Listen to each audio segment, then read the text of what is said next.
জয় ভোলানাথ, হর হর মহাদেব। কেমন আছেন সকলে? আশা করছি বাবার আশীর্বাদে আপনারা সকলে ভালো আছেন। গ্রহদোষ কিংবা পিতৃদোষ কিংবা রাহু কেতু, এই সমস্ত দোষ যদি কারুর হয়ে থাকে কিংবা বাড়ির কারুর আত্মীয়ের যদি হয়ে থাকে, তাহলে এটাকে আপনারা কীরকমভাবে কাটাবেন। হতে পারে যে আপনি অনেক জায়গায় গেছেন, অনেক জ্যোতিষ, অনেক গুণিনের কাছে গেছেন, অনেক তান্ত্রিকের কাছে গেছেন, অনেক অ্যাস্ট্রোলজারের কাছে গেছেন, কিন্তু তা সত্ত্বেও এই দোষটা কাটছে না এবং এগুলো করতে করতে আপনাদের অনেক হাজার টাকা নষ্ট হয়ে গেছে।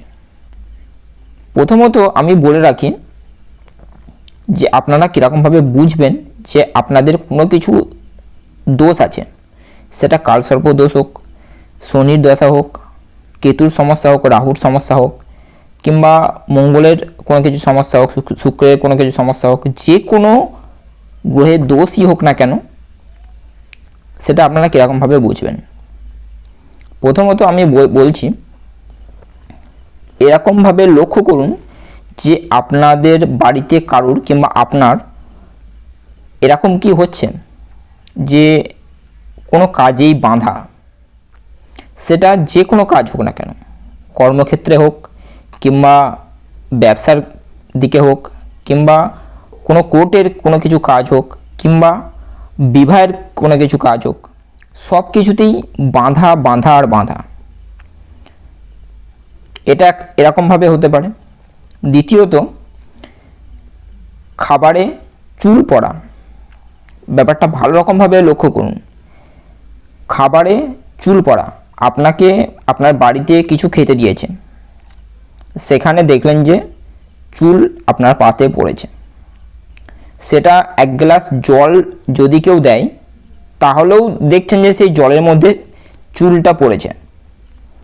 আপনি মন্দিরে গেছেন, সেখানে গিয়ে আপনাকে প্রসাদ দিয়েছে, সেই প্রসাদেও দেখছেন যে চুলটা পড়েছে। কতটা খারাপ জিনিস, ব্যাপারটা একবার ভালো করে লক্ষ্য করে দেখুন। আপনি কোনো আত্মীয়ের বাড়িতে গেছেন, কোনো রিলেটিভের বাড়িতে গেছেন, কোনো বন্ধুর বাড়িতে গেছেন, সেখানে খাওয়া দাওয়া করছেন, সেখানেও কিন্তু চুলটা পড়ছে। ব্যাপারটা ঠিকমতো বলতে পারছি? শুধুমাত্র আপনার বাড়িতেই কিন্তু চুলটা পড়ছে না, আপনার যেখানে যাচ্ছেন, যাই কিছু খাচ্ছেন, সেখানে মানে 100%-এর মধ্যে 90% আপনার পাতে চুলটা পড়ছে। সেটা যে কোনো খাবারের দিক না কেন, যাই কিছু দিক না কেন।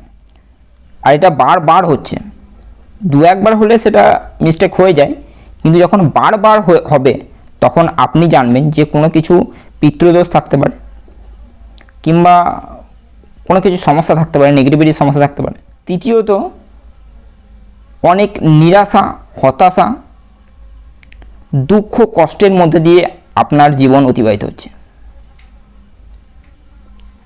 কোনো কিছুতেই আপনি প্রচণ্ড ডিপ্রেশনে পড়ে যাচ্ছেন।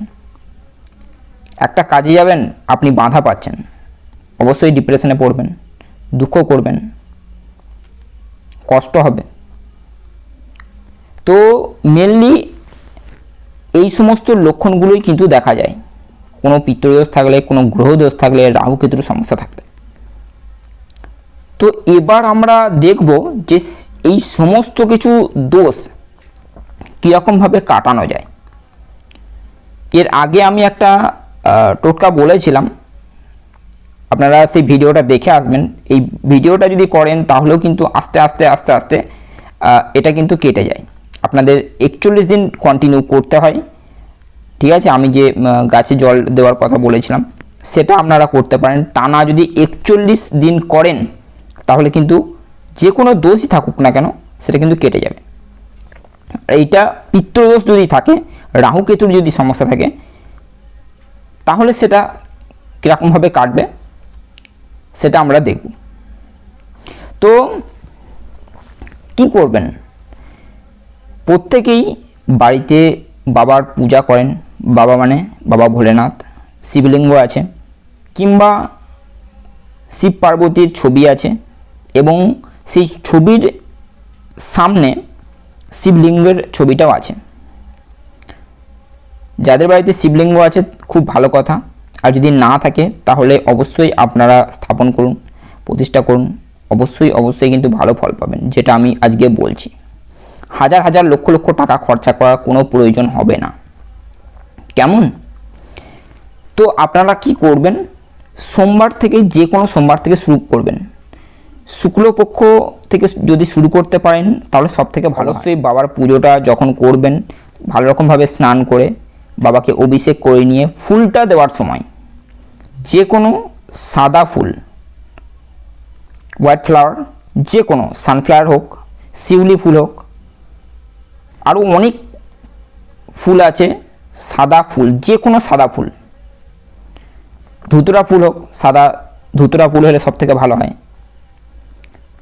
তো যে কোনো একটা সাদা ফুল নিয়ে আপনি হাতে রাখবেন, ডান হাতে রাখবেন, এরকমভাবে ধরবেন, জোড়হাত করবেন, চোখ বন্ধ করে বাবাকে বলবেন, হে দেবাদিদেব মহাদেব, তোমার চরণে সহস্র লক্ষ লক্ষ কোটি কোটি প্রণাম।